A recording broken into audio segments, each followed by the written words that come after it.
Hello everybody, we are back. It's Winback, and today we're playing another kind of weird character.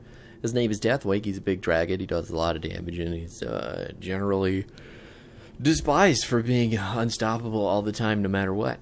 Pretty cool, right? Wicked. Today's team comps are going to be May, Rhaegar, Deathwing, Falstad, and Cassia versus Lucio, Muradin, Dahaka, Sonya, and Rainer. So the enemy team is kind of weird looking, but our team is a little bit heavy on the back line of things. And as Deathwing, I am not able to benefit from healing, buffs, or anything going on from my friendlies. So Bloodlust isn't going to affect me, Lightning Shield isn't going to affect me, heals aren't going to affect me. Everything is just... We don't get it. That's part of Deathwing's trait. His trait is already huge to read, but there you have it. Yeah. So the reason that he is not healed or buffed or anything from friendlies is because he is permanently unstoppable, and that is how Blizzard decide to balance the character, being the almighty huge dragon dude that he is. Now, it's going to be kind of complicated to talk about his kit, but we'll start with his trait. In addition to being completely 100% unstoppable, he is going to have 40 armor permanently, and you're going to notice his health bar has 4 ticks. It's got 4 gold lines around the blue portions of his bar. So every time that you lose one of those ticks, you lose 10 armor. It's just Deathwing's plates, his armor plating. So every 25% of your health that you lose, you are going to lose an armor plate. You're going to lose 10 armor. So the lower that you get, the easier you are to kill. The higher you get, the harder you are to kill. When you're playing into things like percentage damage, like Greymane or Malthael, or any of those characters that can do lots of percentage damage really fast, those armor plates aren't going to mean anything at all, because it's just going to destroy your health and not give 2 fucks about you. Which is, I mean, it feels bad as Deathwing getting popped by a lot of that stuff, but at the same time, it is a very good deterrent to the character, and he is kind of busted. Is she gonna die? She didn't. Oh my god, she must have gotten out with like sub 50 health. Really unfortunate. Oh, but anyway, back to Deathwing himself. So that's his trait. Basically unstoppable, unhealable, 40 armor all the time. The only way you can get the armor back and heal yourself, because you cannot heal in your Hall of Storms, you cannot back and heal with Deathwing. You have to fly up into the air with your Dragonflight, which is usually after 3 seconds. We fly up, we get 2.5% of our health back per second in the air, and this is the only way to regenerate our plates of armor while we're up there. So you have to hit the threshold of health that you would have had that armor previously. So if once you pass 75% of your health back while you're up in the air, you're going to get that 40 armor back, right? That's how it works. And then while we are up there, it's not instant, like, drop on people, make them scared with all your abilities immediately. When you are coming down out of Dragonflight, your abilities have a cooldown, because they don't want you just dropping in and immediately fucking everyone's shit up. Unless you take a specific talent at level 7, which is called Death Drop. When you Death Drop, if you land on people, you reduce your cooldowns of your abilities, but normally, you're in essence silenced with the character for 6 seconds, or 7 seconds, I believe. Is he gonna die? He did die. Fantastic stuff. Way to go, team. Yeah, but Deathwing's fucking broken, so they have to build in like these weird, unique balance decisions to him, which ultimately make the character something that you can play against, rather than just get fucked and run over by all the time. Which is, to be honest with you, I mean, something he kind of does anyway. The character, if he's not specifically countered by percentage damage, he's really annoying and hard to beat. It's just pure observation from every game I've played against Deathwing and as Deathwing. Stupid. I hate it. But anyway, we also have a 1 key here, which is called Form Switch. Deathwing has 2 forms. One of them is his melee form, which we are currently in. Your Q button does not change between those forms, but when we're in melee form, we have Incinerate for our W, which is going to deal a big circle of AoE damage around us. There you have it. And then our E is called Onslaught. It is a forward dash that is going to slow and deal damage at the tip. There we have it. Deathwing bites enemies at the end of the lunge, dealing an additional 103 damage. Ta-da! The dash is honestly a little bit tougher part of this this kit to hit, because you do have to line it up. Everything in Deathwing's kit has a delay. So 0.5 second delay on our E, 0.75 second delay on our W, and then our Q has a 1.5 second delay. So it's really difficult to fucking land your Q. Nope, she dodged it. She's not going to get out, though. She dodged up. Yeah, she's going to get chomped in the butt, and I'm going to kill her. Sucks, man. Sorry. Sorry about it. Anyway, back to our abilities. On the ranged end of the spectrum, with our form switch, which is World Breaker, we're going to have the... what are the talents called? Lava Burst and Earth Shatter. Lava Burst is going to just be a big puddle of damage and slow on the ground. It lingers for quite a while, but the damage is pretty pitiful unless you can hit him with the eruption of the ability, which isn't bad. I mean, it's very good at holding points, interrupting channels, that sort of stuff. But other than that, it's pretty pitiful as an ability. Earth Shatter is your secondary ranged ability, which is basically 2 huge lined skill shots that come out from under Deathwing's paws, and they are going to stun everything in their path, but they have a travel speed and they have a wind up, so they're generally difficult to hit, and you just kind of fling them into clumped up enemies. Nice! Double explosion.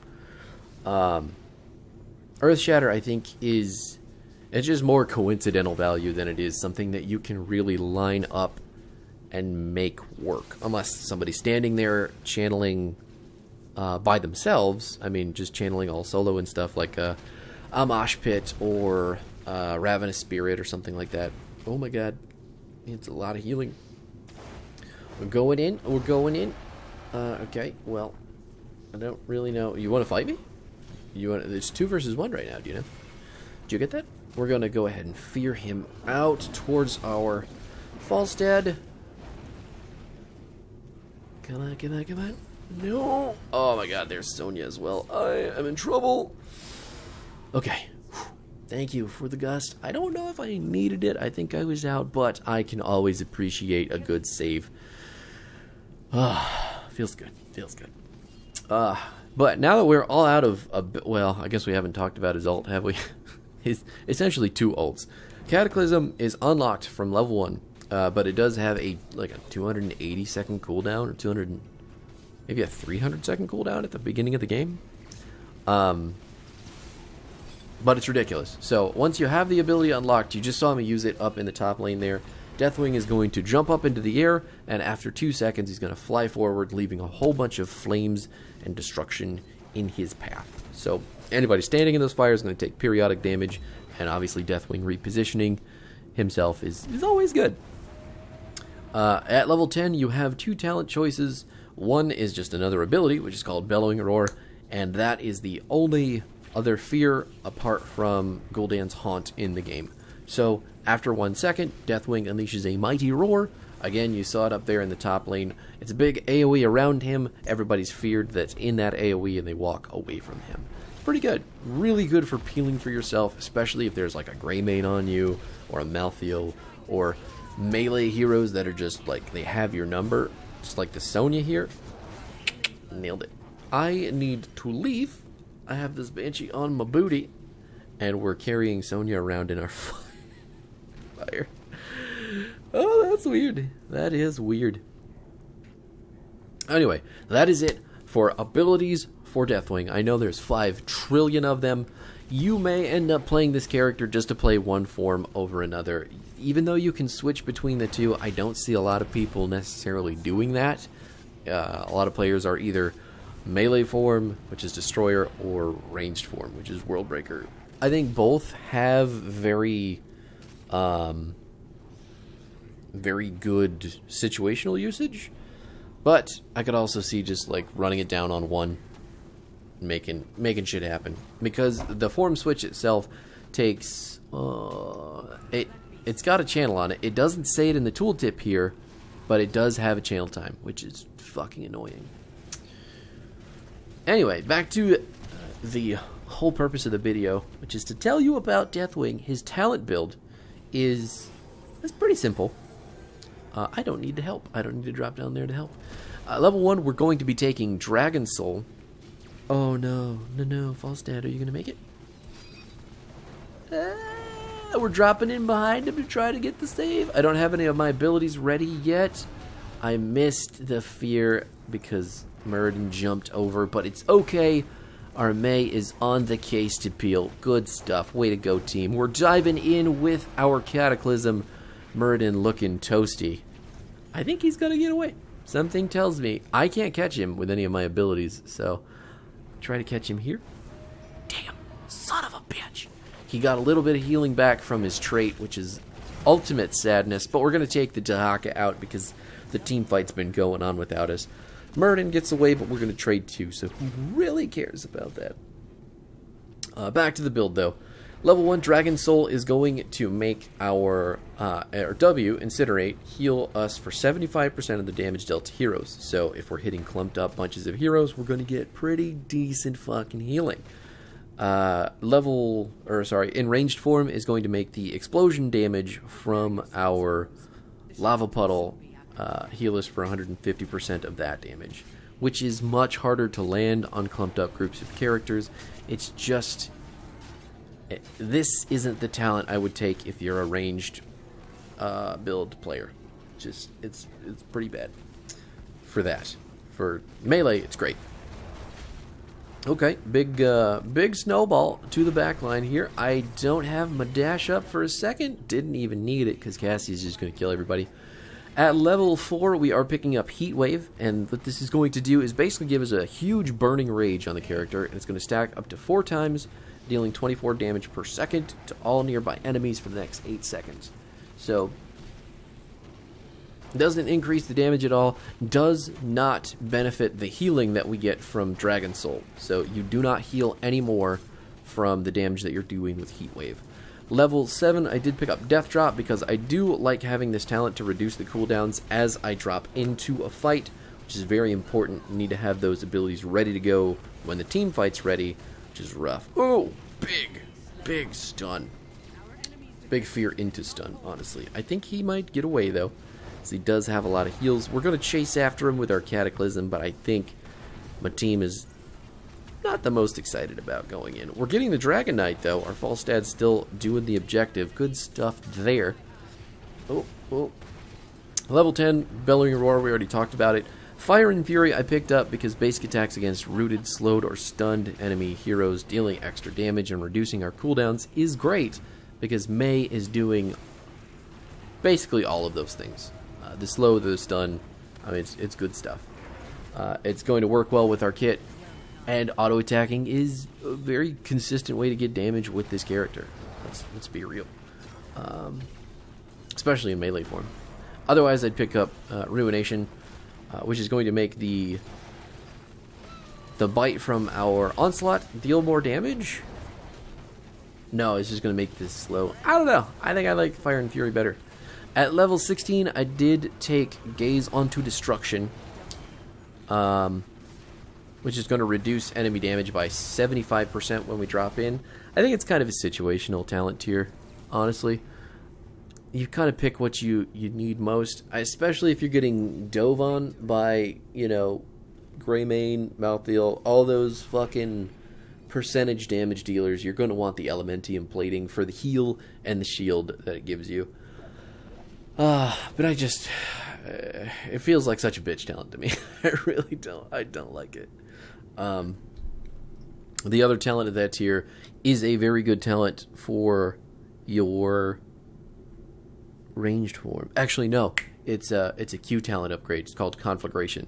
So if you're building Q, you want Conflagration at 16 because your Q is going to deal a stupid amount of damage as long as you have that talent and you're landing your Q on people in an AoE. So it's good. It's good. At level 20, we would have taken Destroyer's Rampage, which means that every time that we drop out of the sky from Dragonflight, we're going to get a shitload of extra damage while we are in Destroyer form, and then while we're doing damage to people, it is going to continue the duration of the damage buff. It lasts 6 seconds normally, but if you're hitting people while that buff is up, you're extending the duration of it, which is super good. Like, you're already dealing 100% additional. Deathwing deals 100% extra damage with abilities to heroes. I'm nearly positive that's part of his trait. I don't think I read that earlier, but 99% sure he deals 100% extra damage to heroes. So, taking the damage buff at level 20 makes the most sense. You could take Arrival of a God if you really want to. I think some maps it really helps to have the Interrupty talent here at level 7. I can't remember what it's called. It's like Meteor Drop or something like that. So maps like Towers of Doom, Cursed Hollow, Garden of Terror, where you want to interrupt those singular hero channels on the objective, that talent just pays fucking dividends for stalling. It's absolutely insane how good it is at stalling, which is mind-blowing, honestly. So Abathur comps, TLV comps with the Deathwing and that talent on those maps specifically are going to absolutely wreck shit. It's ridiculous. Having all those talents at level 20 obviously makes up for the shortcomings of not having, you know, Death Drop at level 7, so you do what you can. You're trading a level 20 talent for 3 level 7s, which isn't the worst thing in the world, you know? And then the other one is just an ult upgrade for Cataclysm, which is going to make it slow, and I believe deal more damage for people standing in the fire. Which is, yeah, I mean, pick it if you have to, but it's the least glamorous of the 3, I think. Anyway, that's Deathwing. I know that was kind of a short video. It ended way before I wanted it to, but in a nutshell, that's how you're going to play him. He's mostly an offlaner. You can play him in the 4-man. I mean, he's good down there, too. He's good everywhere because he can't be fucking CC'd, which is fucking stupid. But he's strong because of that. He's strong because of a lot of things going on in his kit. And he can probably just be played wherever you want him. Let's be real. But I hope you enjoyed yourself. Let me know if you learned anything. I know I got cut off a bit at the end there. If you have any questions, feel free to leave them in the comments for me. I will do my best to answer them. And I'll be back tomorrow to cap off the week with something else. I can't even remember what we're looking at this point. But I'm sure it'll be cheeky and fun the whole way through. Okay, see you later.